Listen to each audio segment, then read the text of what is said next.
4 erreurs fatales à éviter absolument lors de la soutenance de votre mémoire. Bonjour à tous.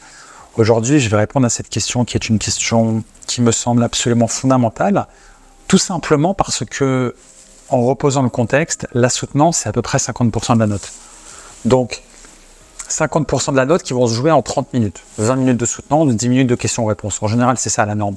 Avec effectivement quelques différences qui peuvent arriver en fonction des cahiers des charges, mais globalement, c'est à peu près ça la norme.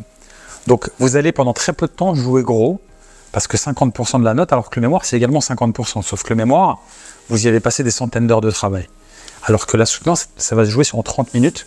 Et cette vidéo sert vraiment à souligner ces quelques points fondamentaux, ces quelques erreurs fondamentales qui sont des erreurs récurrentes et que je vais vous mettre en exergue justement dans cette vidéo, justement pour que vous les évitiez bien évidemment. Donc, première erreur fondamentale, c'est tout simplement de ne pas se préparer.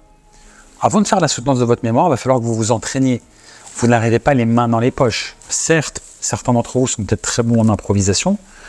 Maintenant, statistiquement, empiriquement, c'est quand même beaucoup mieux de se préparer parce que vous allez pouvoir vous mettre, certes, pas complètement en condition, mais au moins partiellement, vous allez vous mettre en condition parce que ça sera une occasion de relire votre mémoire, de vous le réapproprier, on va dire de faire en quelque sorte une soutenance blanche, d'accord, et de savoir ce que vous allez présenter pour justement vous éviter de certaines erreurs ou certaines fautes que vous aurez pu faire sans vous préparer. Encore une fois, la soutenance, ça va assez vite, c'est très court. Donc la soutenance blanche que vous pouvez vous faire chez vous devant un miroir par exemple, ça ne vous coûtera pas très cher en termes de temps, mais ça peut vous rapporter gros en termes de points et en termes de, on va dire, d'impact le jour de la soutenance.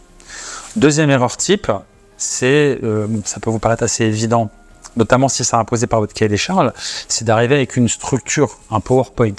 Donc, on arrive avec un PowerPoint, c'est une norme au niveau des soutenances qui va vous donner un fil conducteur et justement vous éviter un trou de mémoire, par exemple. Et vous n'aurez plus qu'à dérouler en quelque sorte en suivant la structure de votre présentation de PowerPoint. Et d'une part, ça fait professionnel. Deuxièmement, ça vous évite des trous de mémoire. Troisièmement, ça vous permet effectivement de savoir ce que vous allez présenter, ce que vous allez aborder. Alors que si vous arrivez les mains dans les poches, ça fera peut-être montre d'une certaine désinvolture. Vous risquez des trous de mémoire, vous risquez de ne pas suivre une structure qu'il va falloir suivre. Et vous prenez de gros risques au niveau du résultat. D'accord? Donc, il faut absolument que vous ayez un support PowerPoint. D'accord? Troisième erreur type qu'il faut absolument éviter, c'est de lire des notes. Ça, c'est une erreur type. Et on le voit chez certains de nos clients qui nous demandent une aide, un coaching ou un support pour la soutenance. C'est une question que je vois assez fréquemment, c'est est-ce que vous pouvez me préparer un support Word en complément du PowerPoint? Et ça, c'est une question qui me fait sourire jaune, parce que je me dis vraiment que la personne n'a pas compris justement le sens de la soutenance. Le sens de la soutenance, c'est pas de lire votre mémoire à votre jury, parce que votre jury, il sait lire, il a déjà lu le mémoire. Donc ça sert à rien de leur lire, de leur relire, encore une fois, on va dire un condensé ou une synthèse de votre mémoire, mais l'objectif, ça va être de discuter, d'échanger oralement, en les regardant dans les yeux, bien évidemment. Et si vous lisez des notes, au lieu de regarder le jury dans les yeux, vous vous tirez une balle dans le pied et ça va vous coûter cher en termes de points.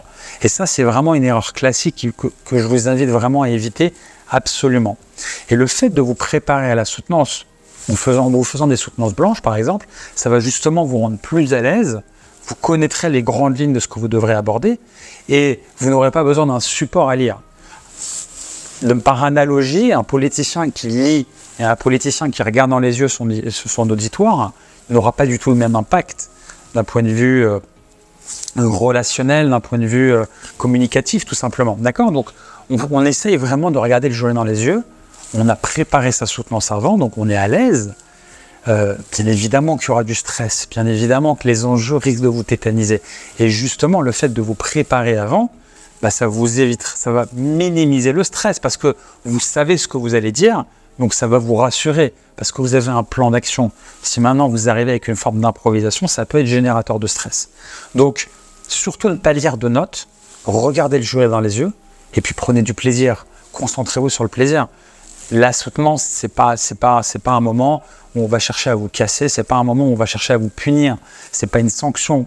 La soutenance, c'est tout simplement une rencontre qui est une excellente occasion de présenter vos résultats de recherche, de présenter l'intérêt de votre sujet de mémoire, votre méthodologie de recherche, de finir sur une ouverture, etc. etc. Donc, c'est une excellente occasion de partager avec un enthousiasme, une positivité dans l'énergie dont vous allez faire montre, de présenter justement votre mémoire.